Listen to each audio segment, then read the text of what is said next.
চরের মানুষ খুব সবাইকে আপন করে নিতে পারে এবং এরা খুব অতিথিয় ভালোবাসে। তাই আমরা আজকে এইখানে এসে আমি মনে হয় সর্বপ্রথম আসলাম। আসার পরে এদের ভিতরে এত ফিলিংস, ভালোবাসা, আন্তরিকতা ভাষায় প্রকাশ করা যায় না। বিশেষ করে এই যে ১০০ বছরের উপরে যে মহিলা আমাকে এত আদর করলো, ভাষায় প্রকাশ করতে পারি না যে তার ভালোবাসা এবং তার দোয়ায় ইনশাল্লাহ আগামীতে অবশ্যই আমি হয়তো ভালো কিছু করতে পারবো। আর আজকে আমরা এই যে সরিষা ফুল দেখতেছি কি সুন্দর আমাদের দেশের, এই এই চিত্র যদি আমরা সারা বাংলাদেশে ছড়াই পারি তাহলে কিন্তু আমাদের সরিষা বিদেশ থেকে আনতে হয় না। তা আমি আমাদের কৃষক ভাইদেরকে বলবো আমরা যেন এই যে আলুর সাথে সাথে সরিষাও বুনতে পারি এবং আলু উঠানোর পরও কিন্তু অন্য ফসল করতে পারি।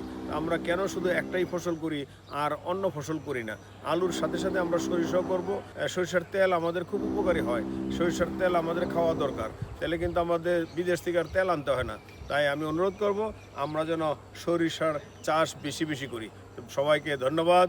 বিশেষ করে মুন্সিগঞ্জ একের সর্বস্তরের জনগণকে আমি আমার প্রাণ ঢালা অভিনন্দন, ভালোবাসা জানাই। আসসালামু আলাইকুম রহমতুল্লাহ বরকাতুহু।